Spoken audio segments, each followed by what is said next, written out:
નમસ્કાર મિત્રો, ઝરૂખોમાં તમારું હાર્દિક સ્વાગત છે એક નવા વિડીયો સાથે. હું છું અમન પટેલ. આપ સૌને નવરાત્રીની હાર્દિક શુભકામનાઓ. અને નવરાત્રીનો સમય ચાલી રહ્યો છે અને આજે આપણે આવી પહોંચ્યા છે કળિયુગના દેવીના દર્શને, માં મેલડીના દર્શને. માં મેલડીનું આ મંદિર અનગઢ ખાતે આવેલું છે, જે વડોદરા જિલ્લામાં આવેલું છે અને વડોદરાથી લગભગ 15 કિલોમીટરના અંતરે અને અમદાવાદથી લગભગ 100 કિલોમીટરના અંતરે આવેલું આ મંદિર ઘણા બધા લોકોનું આસ્થાનું કેન્દ્ર છે. સ્થાનિક લોકો દ્વારા અહીંયા મેલડી માને મસાલી મેલડી, ખડકના દેવી અને મહોણી માતા તરીકે સંબોધિત કરવામાં આવે છે. અનગઢ ખાતે માતાજીના 2 મંદિર આવેલા છે, જેમાં મુખ્યત્વે જે મંદિર છે તે મહીસાગર નદીમાં આવેલું છે. ત્યાં એક ખડક છે, ત્યાં માતાજીના લોકો દર્શન કરવા માટે આવે છે. રવિવાર, મંગળવારના દિવસે અહીંયા ઘણા બધા ભક્તોની ભીડ જોવા મળશે. જ્યારે પણ મહીસાગર નદીમાં પાણી વધારે હોય છે ત્યારે ઉપરવાસે આવેલા મંદિરના લોકો દર્શન કરે છે. હું વડોદરાથી આવ્યો ત્યારે ઉપરવાસના મંદિરે પાર્કિંગ કરીને આપણે નીચેની તરફ આવ્યા. જ્યારે ઉપરવાસના મંદિરથી તમે આવો તો ત્યાં ઘણી બધી આજુબાજુ શોપ જોવા મળશે. સાથે સાથે જે શ્રદ્ધાળુઓ આવે છે તેના માટે સારી એવી વ્યવસ્થા પણ હાલમાં કરવામાં આવેલી છે. સર્વપ્રથમ તો ઉપરવાસના મંદિરે આપણે દર્શન કરીશું ને ત્યારબાદ નીચે આવીશું. પગથિયાથી નીચે આવીને આપણે માતાજીનું જે મેન સ્થાનક છે તેના તમને દર્શન કરાવીશ અને ત્યારબાદ હું તમને અહીંયા માતાજીનો ઇતિહાસ પણ જણાવવાની કોશિશ કરીશ.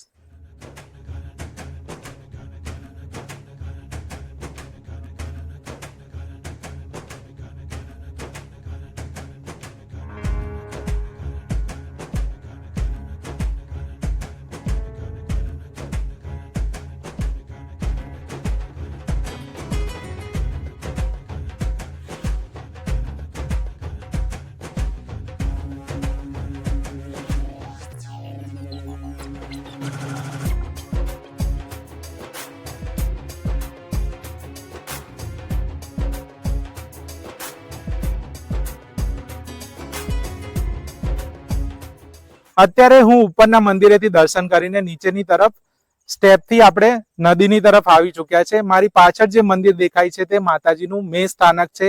ત્યાં હાથીઓ ખડક છે, જ્યાં માતાજીની 2 દેરી આવેલી છે. ત્યાં માતાજીના દર્શન કરવા માટે ઘણા બધા લોકો અહીંયા આવે છે. જ્યારે તમે રવિવારે આવશો ત્યારે આ ખડકને ખૂબ જ સુંદર રીતે કંઈક આવી રીતે ફૂલથી સજાવવામાં આવે છે અને ખરેખર એ દ્રશ્ય જોવા માટે ખરેખર તમારે અહીંયા ચોક્કસથી આવવું જોઈએ. ઘણા બધા શ્રદ્ધાળુઓ અહીંયા રવિવારની માનતા રાખે છે અને ઘણા બધા શ્રદ્ધાળુઓની અહીંયા મનોકામના પૂર્ણ થાય છે. હવે તમે નીચે આવેલા મંદિરના દર્શન કરો ને ત્યારબાદ હું તમને અહીંયાનો ઇતિહાસ જણાવીશ.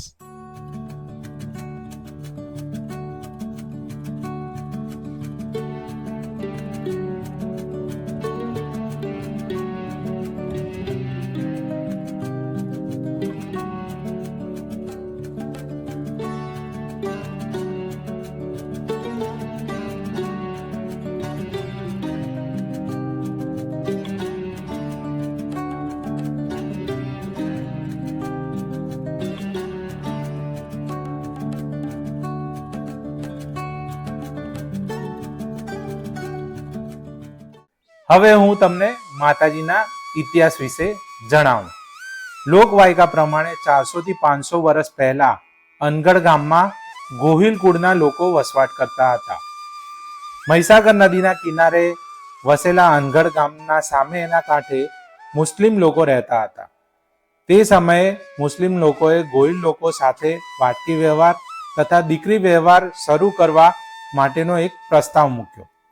આ વાત સાંભળીને ગોહિલ સમાજના લોકો ખૂબ જ રોષે ભરાયા અને તેમણે સામે કાંઠે રહેલ તમામ મુસ્લિમ લોકોનો સફાયો કરવાનો નિર્ણય કર્યો. ગોહિલ સમાજે યોજના ઘડીને સામે કાંઠે રહેલા મુસ્લિમોને આમંત્રણ આપીને તેમને આ કાંઠે લાવવા માટે પોતાના યુવકોને નાવડી લઈને મોકલ્યા. મુસ્લિમ ભાઈઓને નાવમાં બેસાડીને યુવકો મહીસાગર નદીની મધ્યમાં પહોંચ્યા અને યોજના પ્રમાણે બધા જ નાવિકો નદીમાં કૂદી પડ્યા અને સામે કાંઠે રહેલા ગોહિલોએ મુસ્લિમો ઉપર હુમલો કરી દીધો અને તલવારના ઘા ઝીકીને મોતને ઘાટ ઉતારી દીધા. છેલ્લે નાવમાં એક દીકરી બચી હતી. તેને પણ રોષે ભરાયેલા ગોહિલોએ તલવારના ઘા ઝીક્યા ત્યાં તો તે દીકરી ફૂલનો ઢગલો થઈ ગઈ. આ ઘટનાને અનુલક્ષીને અત્યારે પણ માતાજીના સ્થાનકને ફૂલોથી સુંદર રીતે શણગારવામાં આવે છે. એક બીજી લોકવાયકા પ્રમાણે આ દીકરીનો મૃતદેહ નદીમાં તણાઈને આ કાંઠે આવેલા હાથિયા ખડક પાસે આવ્યો અને ત્યાં જ તે સતી થઈ ગયા. આવો ચમત્કાર જોઈને ગોહિલો માતાજીને પ્રાર્થના કરવા લાગ્યા અને ત્યાં જ હાથિયા ખડકમાંથી એક ગેબી અવાજ ઉત્પન્ન થયો અને કહ્યું, હું મસાડી મેરડી બોલું છું અને હવેથી હું અનગઢ ગામમાં ઘરે ઘરે દેવી તરીકે પૂજાઈશ. અને કહેવાય છે કે તે સમયથી માં મેરડી અહીં હાજરા હજુર છે તથા કળિયુગના સમયમાં પણ લાખો શ્રદ્ધાળુઓની મનોકામના પૂર્ણ કરે છે. હવે આ વિડીયોને હું અંત આપીશ. આશા રાખું છું કે આજના વિડીયોમાં આપેલી ઇન્ફોર્મેશન તમને ગમી હશે.